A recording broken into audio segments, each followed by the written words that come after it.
case law book sitting in front of me, but I would suggest to the board that if the private property wasn't viewable from the public, from the street, like the example you gave was the fence, even with a knothole, I would suggest that that would not be enforceable, and that would be construed to be within the privacy of the homes. It's the same kinds of constitutional protections. It could be a different story if it's sitting in that front yard with and it's visible from the public streets. Right. But I can't give you the definitive answer on that part without actually looking at some of the case laws.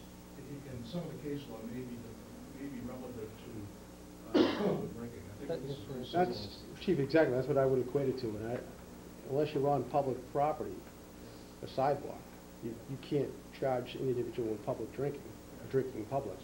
You know, it could be a difference of a foot or 2 feet, but if they're on private property, you can't. Certainly, this bylaw, you couldn't charge them with any civil infraction, in my opinion, anyhow. I mean, but by example, the leash law on dogs. If a dog is on private property without a leash, are they breaking the law at that point? No. No. No. Okay, well, just want to make sure. Okay. I'll entertain a motion to recommend. Move to recommend? Right. Okay. Second by? Okay, move to recommend Article Second 16. by Mr. Article Delaney. 16. Motion was made by Mr. Vino. Vino. All in favor? Aye. Aye. Opposed? Unanimous? We have two to go. No. We 18, and then we got to go back to 13. Citizens petition Riverside Cemetery wall. I think I see the sponsor here. Excuse me. We're talking about 17 now, right? 17 now. Yeah. Right. It's now Article 17. Right. Mr. Chairman, I'm going to let you pass these around, and I will kind of narrate them. Sure. I apologize. The slide presentation is being put together. The town meeting was not ready for this evening. So if you want to pass those around, and I will go over what each one of those photos represents. All set? Yeah, go ahead. Start. John Norton, 279 Main Street. As you see those pictures going around, picture number 1, if I'm starting from the westerly point of the stone wall going west to east. The picture number 1 is the old original entrance to that cemetery when it was built in 1892. While that picture doesn't really depict it, if you were to look at that entrance right now, on the left side of that entranceway, the wall has already started to collapse. And one of the granite topping pieces has collapsed into the entranceway. Picture number 1 depicts the right side where you see a lot of the mortar has come out and stones are beginning to fall out of the wall. A lot of the mortar work problem was due to the reconstruction of Route 62. In a meeting I had with the former DPW director, Dave Hanlon, about a month and a half ago, he concurred with me that a lot of that mortar problem was the vibrating machine on 62. Because 62 took so long, it drastically affected a lot of that problem on the stone wall. I will state right up front, just so that it's clear, that the state will have nothing to do with that wall. They will not reconstruct or repair walls. All they will do is build brand new ones.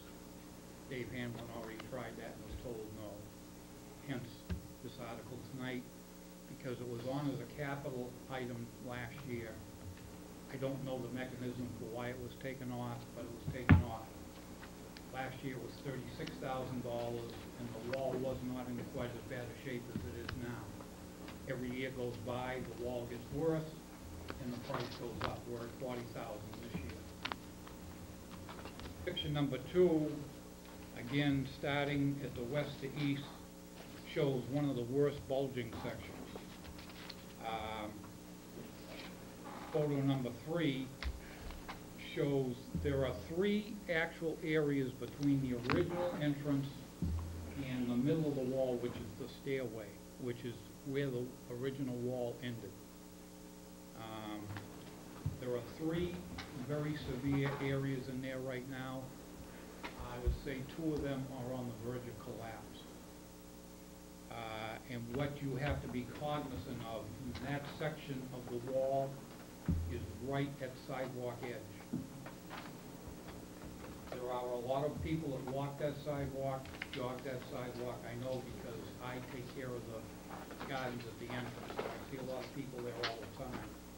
Should that wall collapse outward, you're going to have a serious injury problem. Because if you look at that wall, the entire length of that wall, there are 3 and 4 foot long pieces of granite that cap the wall off. Should those collapse out onto somebody, you're going to have a real problem. Photo number 4 shows the original entrance, and as I stated with 3 arrows, shows 3 of the worst bulging areas in that wall. Keep in mind that in the 70s, the section of the wall from the stairway to the now existing entrance was reconstructed. And if you were to walk that wall, you would see where there's drainage ports at the base of it. That's why that area of the wall has the fewest amount of problems as far as bulging and potential collapse. That area is primarily mortar work. There's some readjusting of the granite caps in a few places, but that's primarily mortar. Photo number 5, again, shows movement of the wall from the top of the cap outward. And again, that's in an area between the original entranceway and the steps. Photo number 6, if you were to look at the steps on either side of it, there are granite pillars. And photo number 6 shows one of those pillars that is now pulling away from the wall and is actually leaning towards the sidewall. It's the pillar on the left-hand side if you look at the wall. Photo number 7 is just a general shot of the wall from the stairway all the way out to the current entrance. And photo number 8 shows a lot of the areas in the wall, again, as I just stated, that are mortar work. Again, repositioning some of the caps, but it's primarily mortar work. My primary concern in sponsoring the citizens petition article, I think the wall has gotten to the point where the town needs to address it. To continuously move it off of a capital project and say we'll do it next year is passé. There are regulations on the cemetery in that it states the keeper of a cemetery shall maintain it in a safe, clean, and presentable order. In this particular case, the keeper of the cemetery is the town because it's a municipally owned cemetery. This, and I will make a statement here, this does not reflect on the work of our DPW cemetery crew. They do an excellent job there in maintaining the inside of the cemetery, the roadways, cutting of the grass, trimming of the cemetery, the stones, etc. This work, for the most part, is beyond the scope of what they can do. Dave Hanlon did indicate to me that with the new excavator coming in, you know, they could assist whoever ultimately wins the bid if this is approved at town meeting, but the majority of this work is really contractual type work. But it also goes beyond, in my opinion, also goes beyond the safety aspect. It also addresses, you know, care and responsibility for those that are injured, for the loved ones that come to visit, and their friends. Because if you were to walk a portion of that wall again from the original entrance to the stairway, you would see that within several places behind that wall, you have burial plots only 2 and 3 feet behind there. Beyond the safety, if that wall collapses, there is a strong possibility it can pull the earth with it. And now you're going to expose burial plots. So, you know, you have some potential here for lawsuits, should either of those two things happen. And I would suspect, especially if it's a severe injury, $40,000 is going to look like pocket change compared to what you could sustain with somebody being injured out on the sidewalk at that much level.